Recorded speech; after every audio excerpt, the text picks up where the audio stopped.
Bonjour et bienvenue sur Entre Terre et Ciel podcast, le podcast spirituel qui s'adresse à vous qui avez besoin de vous ancrer dans votre vie quotidienne et de développer votre conscience. Chaque semaine, je vous délivre des clés pour vous aider à relever vos défis du quotidien et vous sentir connecté et soutenu dans vos expériences de vie.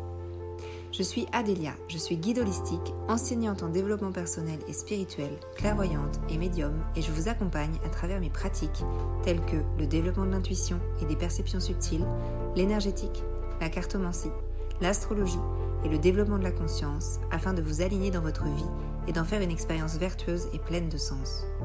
Entre Terre et Ciel est donc destiné à toutes les personnes intéressées par ces pratiques, ainsi qu'à ceux qui sont en quête d'une spiritualité incarnée, ouvrant la porte à des applications dans la vie quotidienne. N'hésitez pas à me soutenir en vous abonnant et en notant ce podcast, et je vous souhaite une belle écoute.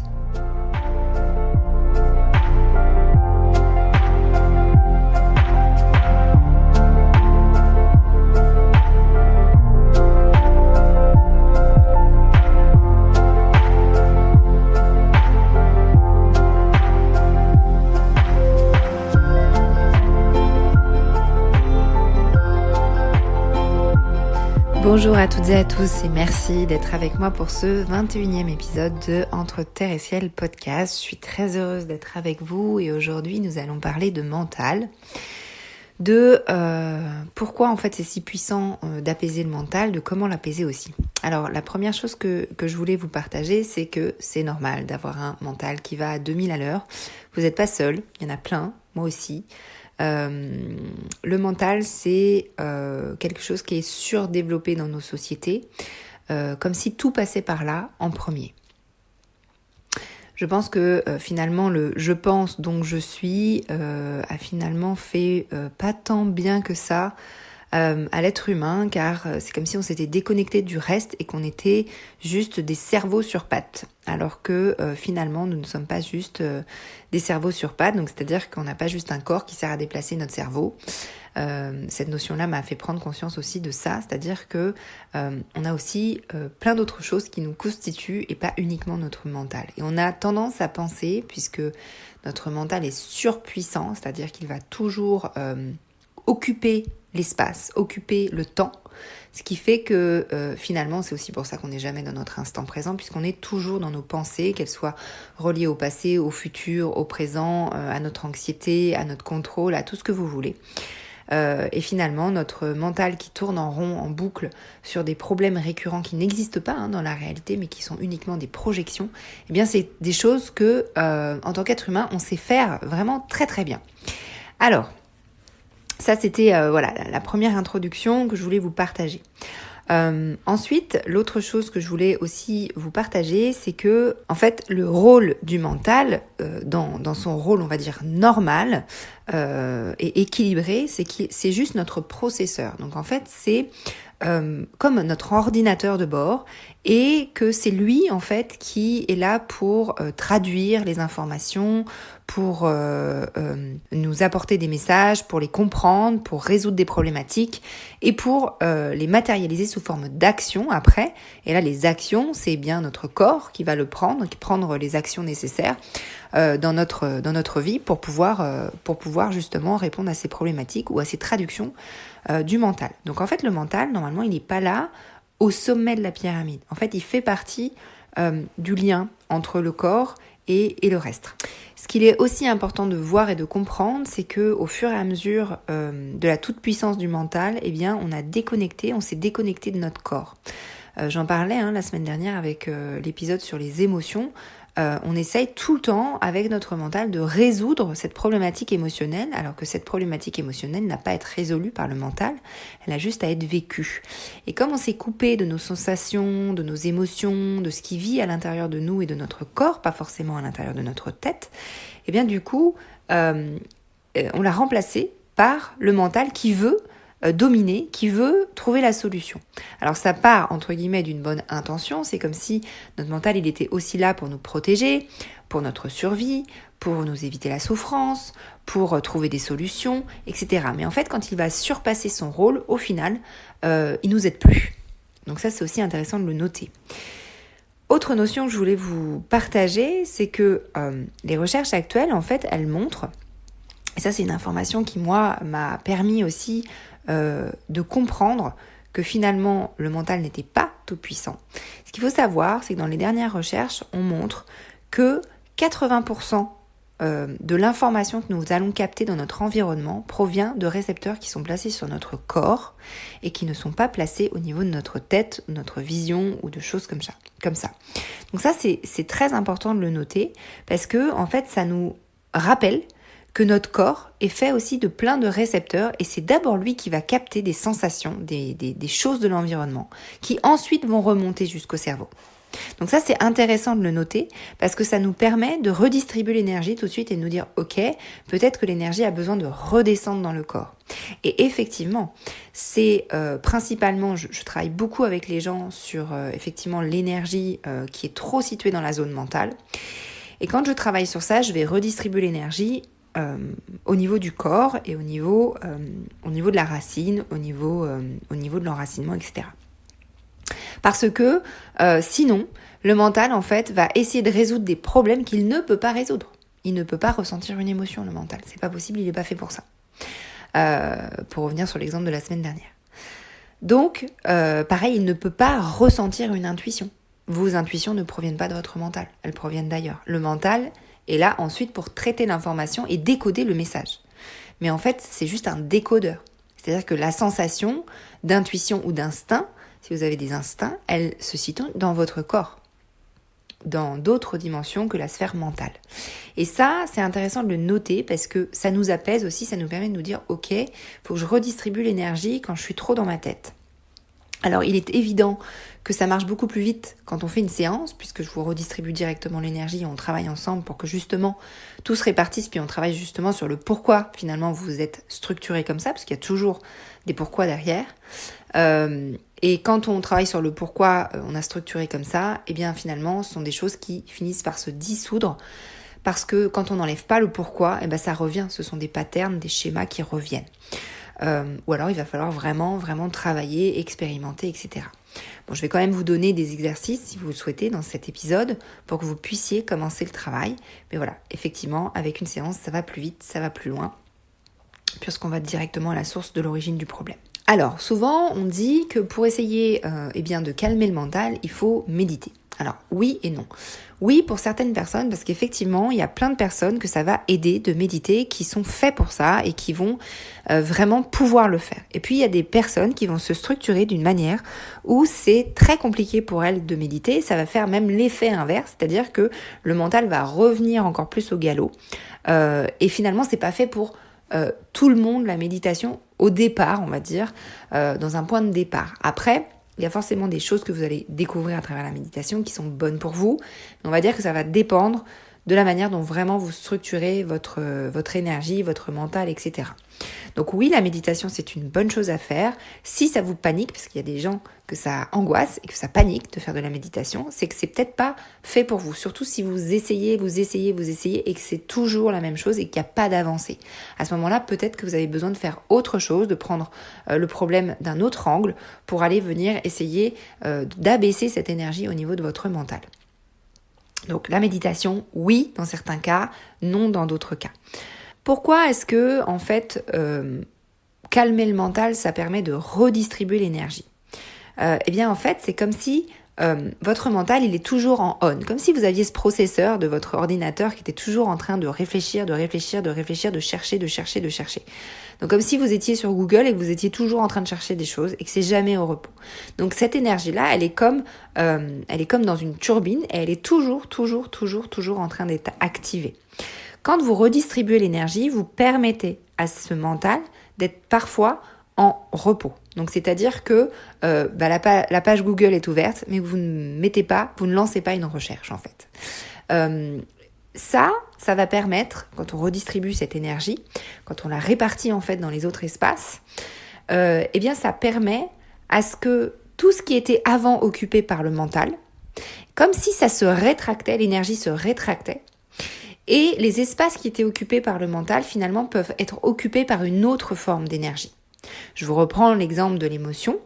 Quand le mental essaye d'annihiler l'émotion, de prendre le contrôle dessus, d'essayer de trouver une solution pour savoir quoi faire de ce truc, eh bien ça ne permet pas à l'émotion d'être ressentie, d'être vibrée et d'être dans l'état où elle doit être pour jouer son rôle. Par contre, quand vous enlevez le mental, que le mental revient à sa place, à ce moment-là, l'émotion peut se propager telle qu'elle a besoin de se propager. Vous comprenez ? Et ça, c'est pour toutes les sphères. Donc là, je vous donne l'exemple de l'émotion, mais ça peut être des exemples complètement différents. Ça peut être par exemple la notion d'essayer de contrôler sa vie, de contrôler les choses autour de soi, que le mental veut toujours être actif pour contrôler ce qu'on va faire, nos actes, nos actions, etc.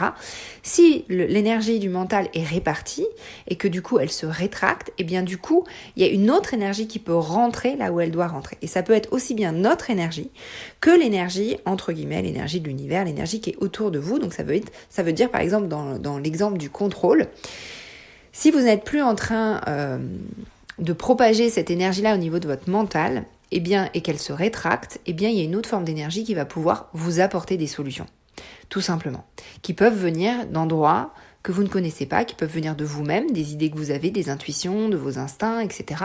Mais qui peuvent aussi venir de l'extérieur, de votre environnement et des choses que vous allez capter justement par les récepteurs qui sont sur votre corps et qui vont ensuite envoyer une information à votre mental pour aller prendre des décisions, mettre des actions en place, comprendre aussi le message et le décoder pour ensuite mettre les choses en place dans votre vie.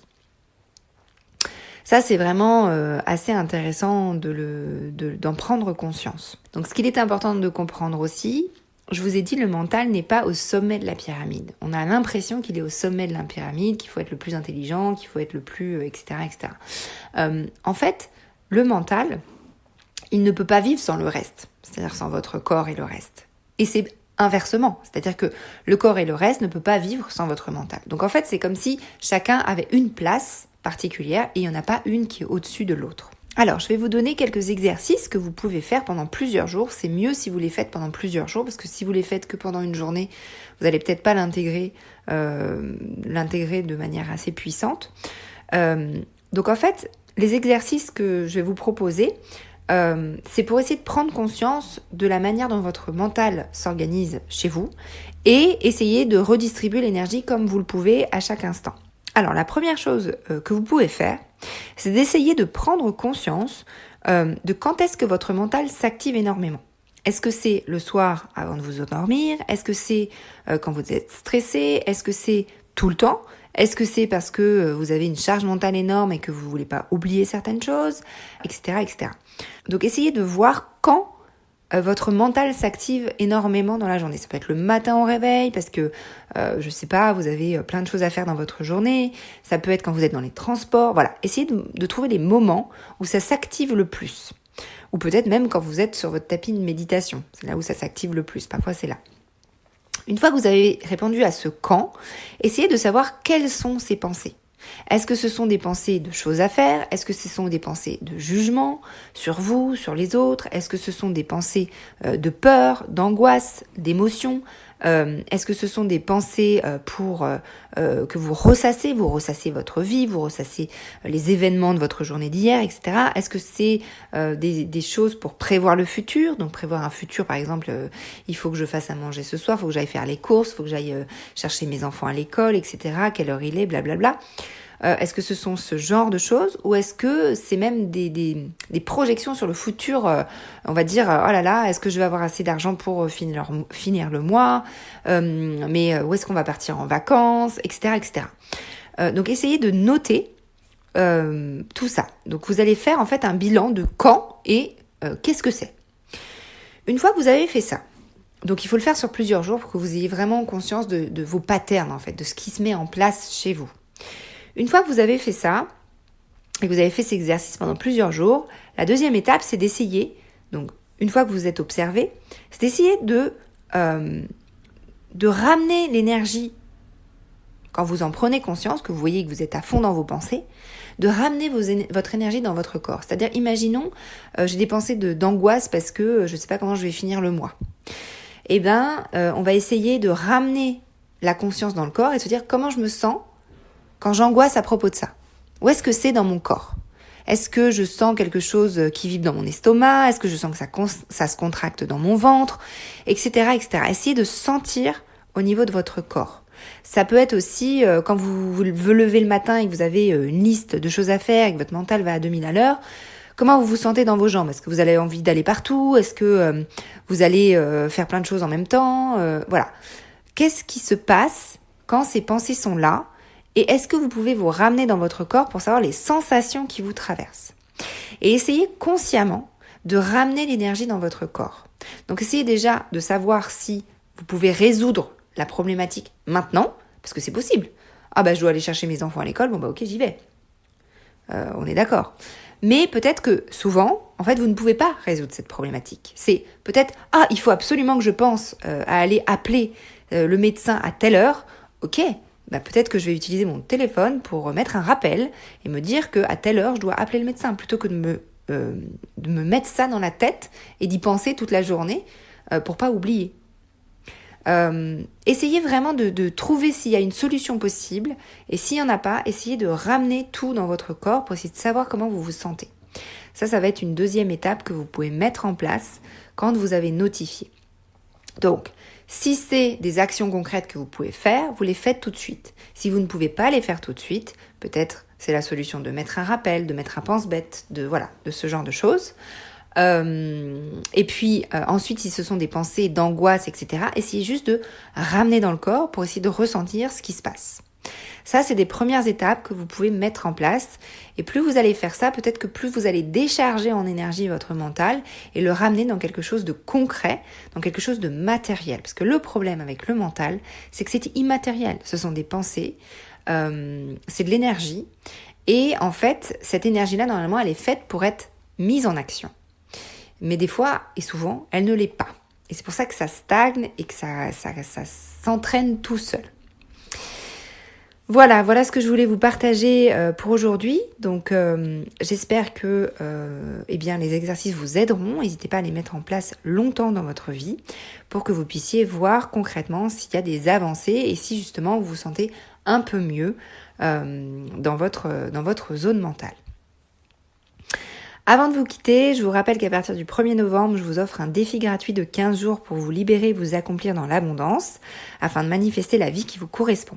Ce défi est entièrement gratuit et je vous offrirai chaque jour des clés, des pensées, des méditations, etc. mais surtout du travail énergétique. Ce travail énergétique sera complètement calqué à votre propre structuration personnelle et à la structuration du groupe que je vais accompagner. C'est quelque chose que je ne fais pas d'habitude, parce que d'habitude, je ne l'offre pas gratuitement, ce genre de travail. Et là, je vous fais le cadeau de vous offrir tout ça gratuitement. Alors, n'hésitez pas à vous inscrire à ce défi. Le lien pour vous inscrire est dans la bio de cet épisode. Deuxième information, sachez aussi que je suis en train de créer un programme complet d'accompagnement sur 6 mois et qui ira beaucoup plus loin que ces 15 jours et qui sera pour transformer, manifester la vie qui vous correspond.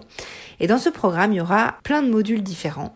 Et il y aura justement un module sur l'émotionnel, comme je vous ai dit la semaine dernière, mais il y aura ainsi un module sur le système nerveux.